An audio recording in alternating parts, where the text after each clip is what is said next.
పెట్టుబడులు పెట్టి ఆ టీవీ ఛానళ్ళు కూడా చూపిస్తూనే ఉన్నారు.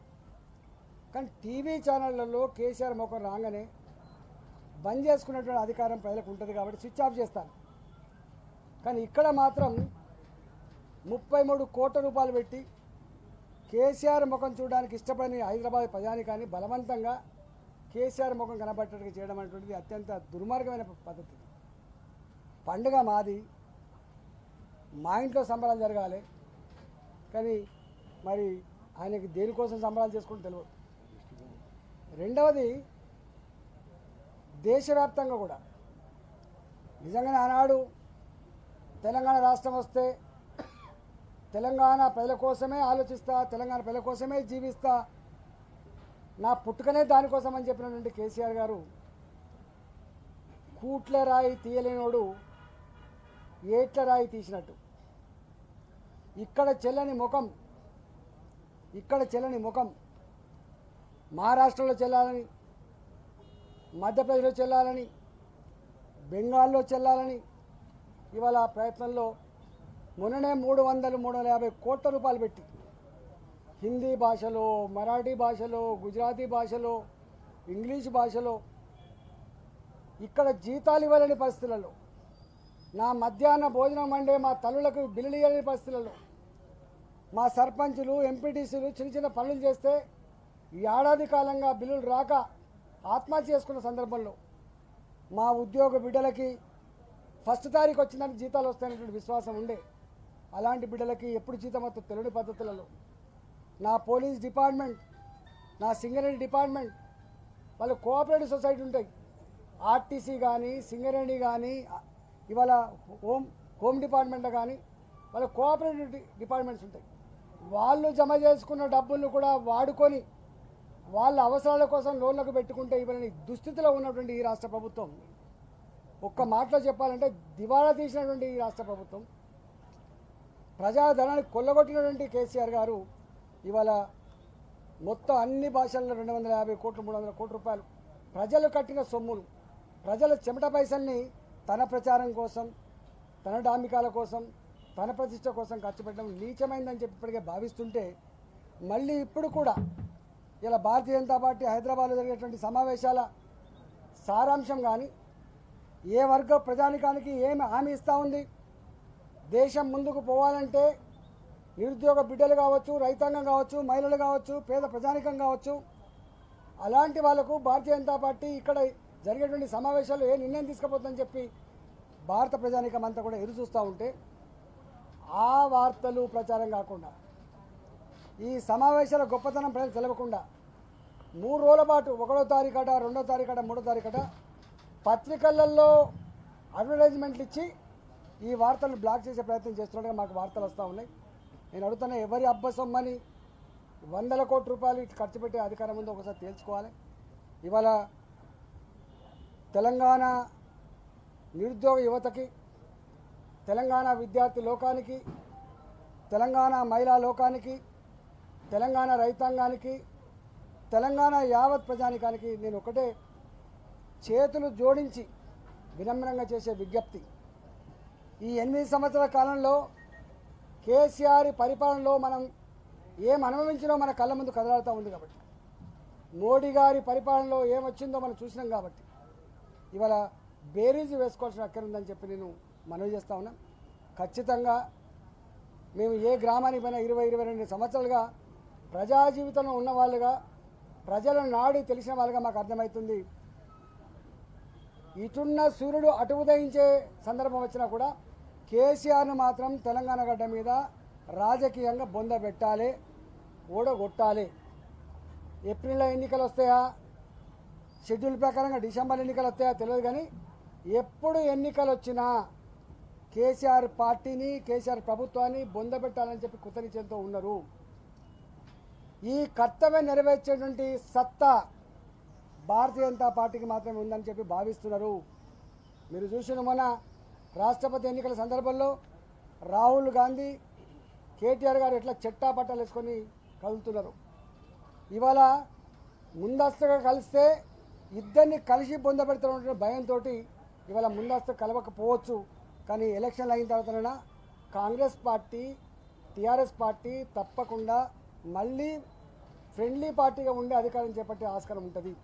అందుకని ప్రజలు ఒకటే అనుకుంటున్నారు, టీఆర్ఎస్ పార్టీకి ఓటేసి గెలిపించిన మళ్ళీ కాంగ్రెస్ పార్టీకి ఓటేసి గెలిపించిన మళ్ళీ ఇద్దరు ఒకటే ఆస్కారం ఉన్నట్టుగా ప్రజలు భావిస్తూ ఉన్నారు. కాబట్టి బరిగీసి కొట్లాడే పార్టీ, రాజీలేని పోరాటం చేసే పార్టీ, రేపు ఈ రాష్ట్రం బాగుపడాలంటే నరేంద్ర మోడీ గారి సపోర్ట్ లేకుండా బాగుపడదని ప్రజలు భావిస్తున్న పార్టీ. ఇవాళ ఈ రాష్ట్రం మళ్ళీ అప్పుల బాధ నుంచి ముందుకు పోయి మళ్ళీ తెలంగాణ రాష్ట్రం గొప్ప రాష్ట్రంగా ఎదగాలంటే భారతీయ జనతా పార్టీ అధికారంలోకి వస్తేనే సాధ్యమైందని చెప్పి ప్రజలు భావిస్తున్న సందర్భంలో ఇక్కడ సమావేశాలు జరుగుతున్నాయి. కాబట్టి నేను ప్రజలకందరూ కూడా విజ్ఞప్తి చేస్తున్నాను, వాలంటరీగా ఎక్కడికక్కడ 3వ తారీఖు నాడు 4 గంటలకు పెద్ద బహిరంగ సభ సికింద్రాబాద్ పెరేడ్ గ్రౌండ్లో జరగబోతూ ఉంది. కాబట్టి ఎక్కడోళ్ళు అక్కడ ఇవాళ హైదరాబాద్లో మెట్రో ఉన్నది, బ్రహ్మాండంగా మెట్రో వచ్చి దిగవచ్చు, ఒక క్షణం కూడా పట్టదు. హైదరాబాద్లో మనకు ఆర్టీసీ ఉన్నది, మనం తరలి రావచ్చు. ఎక్కడికక్కడ ఏ ఇంటికి ఆ ఇల్లు, ఏ వ్యక్తికి ఆ వ్యక్తి ఏదో ఒక పద్ధతి ఎన్నుకొని పెరేడ్ గ్రౌండ్ తరలి రావాలని, నరేంద్ర మోడీ గారి నాయకత్వాన్ని బలపరచాలని, తెలంగాణ ప్రజలందరూ కూడా భారతీయ జనతా పార్టీకి మేము అండగా ఉంటామని ఒక మెసేజ్ పంపడం కోసం మీరందరూ కూడా తరలి రావాలని చెప్పి జంట నగరాల ప్రజలకని విజ్ఞప్తి చేస్తున్నాం. ఆదిలాబాద్ నుంచి మొదలు పెడితే అలంపూర్ వరకు, తాండూరు నుంచి మొదలు పెడితే కొత్తగూడెం వరకు అన్ని మా కార్యకర్తలు కావచ్చు, మా నాయకులు కావచ్చు, మా శ్రేయోభిలాషులు కావచ్చు, అందరూ కూడా ఎక్కడికక్కడ టైంలోపు తరలి వచ్చి ఈ సభను విజయవంతం చేసి కేసీఆర్కు ఒక చెంపపెట్టులాగా ఒక మెసేజ్ ఇచ్చే గొప్ప సందర్భం. కాబట్టి మీరందరూ కూడా వాలంటరీగా తరలి రావాలని చెప్పి వినమ్రంగా నేను విజ్ఞప్తి చేస్తున్నాను.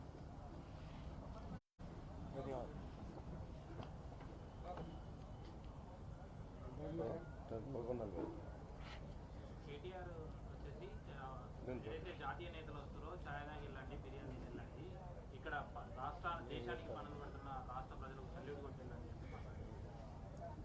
ఎవరు సల్యూట్ కొడతారో, ఎవరు ఛాయ్ తాగిపోతారో చరిత్ర చెప్తుంది. నేను అందుకని అంటున్నా, ఇంత బుడ పార్టీ ప్రపంచంలోనే అత్యధిక సభ్యత్వం కలిగి అతి పటిష్టమైనటువంటి పార్టీ భారతీయ జనతా పార్టీ. గుర్తుపెట్టుకోండి, 18 కోట్ల సభ్యత్వంతో.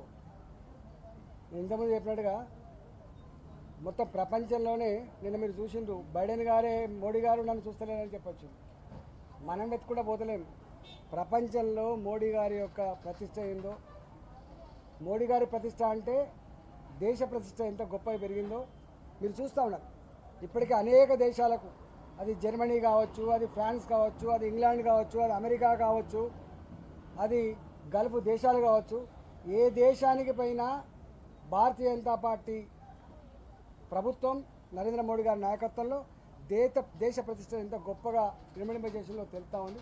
అందుకనే ఇక్కడ ఉండి బాయిలో కప్పల్లాగుండి ఇవాళ ఈ మాట్లాడడం అనేది ప్రజలు గమనిస్తున్నారు. రేవంత్ రెడ్డి కూడా నిమ్మతులు తీసుకొచ్చారు. ఇది ప్రజలకు వ్యతిరేకమైన సైన్యం బలహీనపడుతుంది, అగ్నిపత్తులు వెనక్కి తీసుకోవాలనే డిమాండ్ మీ కార్యవర్గ సమావేశాలు ఏఐసీసీ ప్రాంగణాన్ని గుర్తిస్తాను. 2 ఇష్యూస్ నేను ఇంతకుముందు కూడా ఒకసారి చెప్పిన. ఈ ఇష్యూ చాలా నేనే ప్రెస్ మీట్ పెట్టి చెప్పిన, ఎవరు చెప్పనప్పుడు నేను చెప్పిన. కరోనా సందర్భంలో ఆర్మీ రిక్రూట్స్ అంతా కూడా ఆగిపోయిన మాట వాస్తవం. రెండవ మాట ఏంటంటే అనేక రకాల recruitment, not only army recruitments, అనేక రకాల రిక్రూట్మెంట్స్ ఆగిపోయినాయి. దేశంలో యువత ఎంత దేశ పురోగమనంలో ఎట్లయితే భాగం పంచుకోకుండా అవుతూ ఉంది. కనీసం అలాంటి యువశక్తిని క్వాలిటేటివ్గా తీర్చిదిద్దాలి, దేశభక్తిని పెంచాలి, కమిట్మెంట్ని పెంచాలి, ఒక మంచి సిటిజన్గా ఎదుగుదల చేయాలనేటువంటి గొప్ప సంకల్పంతో ఇవాళ లక్షలాది మంది నిరుద్యోగ యువకులకి ఈ పథకం పెట్టింది. దీంట్లో క్లియర్గా చెప్పిండు, ప్రతి సంవత్సరం ఏ రిక్రూట్మెంట్ అయితే జరుగుతుందో ఆ రిక్రూట్మెంట్ ఎక్కడ కూడా ఆగకుండా ఉండే పద్ధతిలో దీంట్లోకెళ్ళే ఎక్కువ కమిట్మెంట్, ఎక్కువ క్వాలిటీ ఉన్నటువంటి వాళ్ళని పర్మనెంట్గా తీసుకొని మిగతా 75% ఎవరైతే ఉన్నారో ఆ 75% మందిని పోలీస్ డిపార్ట్మెంట్ కావచ్చు, 23 ఏళ్ళకి కదా, 23 ఇయర్సే కాబట్టి 23 ఇయర్స్ తర్వాతనే రాష్ట్ర ప్రభుత్వ రిక్రూట్మెంట్స్ అయినా, దేశంలో ఉన్న రిక్రూట్మెంట్స్ అయినా, ప్రైవేట్ సెక్టర్లో ఉన్న రిక్రూట్మెంట్స్ అయినా కూడా గొప్పగా ఉండే ఆస్కారం ఉంటుంది. కాబట్టి మిలిటరీలో పనిచేసి వచ్చిన అంటే గొప్ప భావన కూడా ఉండే ఆస్కారం ఉంటుంది. కాబట్టి వాళ్ళకు ఈ పథకంలో మరింత వెసులుబాటు కలుగుతుంది, ఉద్యోగ అవకాశాలు పెరుగుతాయనే గొప్ప సంకల్పం తీసుకొచ్చినటువంటి పరిస్థితి. కానీ ఇవాళ దీని పట్ల మరింత సమాచారాన్ని, మరింత క్లారిటీని అందించాల్సిన బాధ్యత తప్పకుండా కేంద్ర ప్రభుత్వం మీద ఉంటుంది. వాళ్ళు ఆ ప్రయత్నం చేస్తూ ఉన్నారు. కానీ నేను ఒకటి మాత్రం నేను చెప్పదలుచుకున్నాను, దేశంలో ఉన్న నిరుద్యోగ బిడ్డలకి మంచి క్వాలిటీ ఆరోగ్యం కావచ్చు, వాళ్ళు 10th క్లాస్ పాస్ అయిన వాళ్ళకి ఇంటర్మీడియట్ సర్టిఫికేట్ ఇస్తారు, ఇంటర్మీడియట్ పాస్ అయిపోయిన వాళ్ళకి డిగ్రీ సర్టిఫికేట్ ఇచ్చే ఆస్కారం ఉంటుంది. కాబట్టి రాబోయే కాలంలో మరింత వాళ్ళకి ఉపయోగపడే ఆస్కారం ఉంటుంది. కాబట్టి అది తప్పేం కాదు. కానీ దాని పట్ల ఏ అపోహలు అయితే ఉన్నాయో ఆ అపోహలను నివృత్తి చేయాల్సిన బాధ్యత వాళ్ళ మీద ఉంటే తప్పకుండా వాళ్ళు చేస్తారు. ఏ నిర్ణయం తీసుకున్నా ప్రజల కోసం నిర్ణయం తీసుకుంటే తప్ప వ్యక్తిగతమైన నిర్ణయాలు భారతీయ జనతా పార్టీ చేయదు.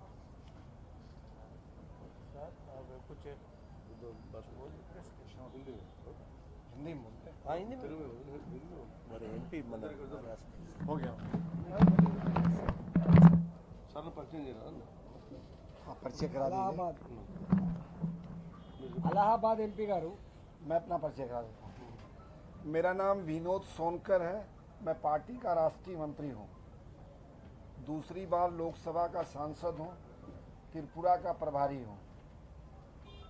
देश में एथिक्स कमेटी का मैं चेयरमैन हूँ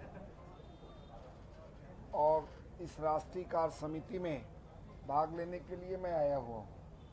जिस क्षेत्र में माननीय प्रधानमंत्री जी का आगमन हो रहा है वही विधानसभा 71 का मैं इंचार्ज बन के आया हूँ। निश्चित रूप से जिस प्रकार से देश के यशस्वी प्रधानमंत्री जी ने इस देश के गांव, गरीब, किसान, शोषित, पीड़ित के साथ बिना भेदभाव के सबका विकास किया है, उसके आधार पर हम कह सकते हैं कि तेलंगाना में होने वाले 2023 के चुनाव में भारतीय जनता पार्टी की पूर्ण बहुमत की सरकार बनेगी। जिस प्रकार से तेलंगाना गवर्नमेंट जिन वादों के साथ आई थी,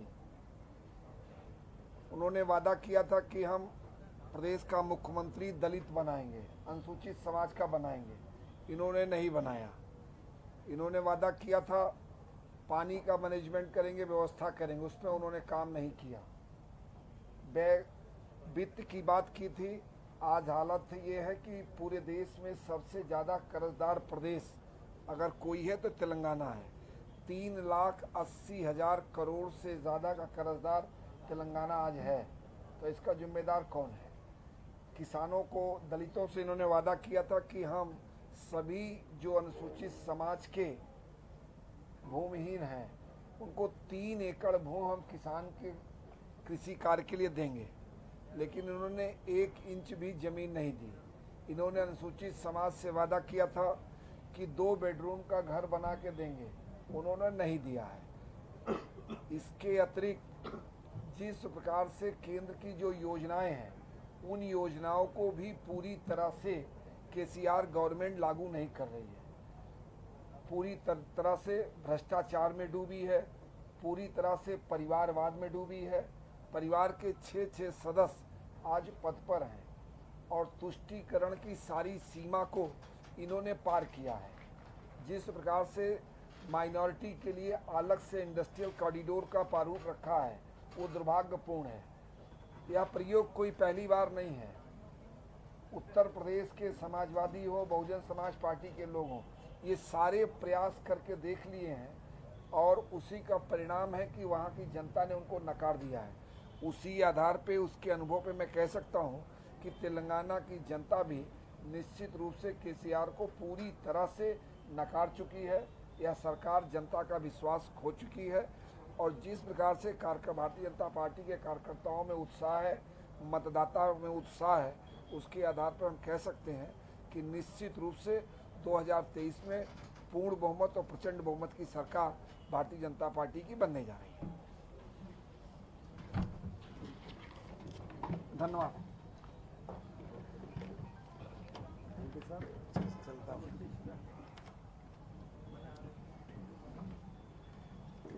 पर है ना। नहीं, वो युवा मोर्चा की मीटिंग है। हाँ, आप शामिल हो। मैं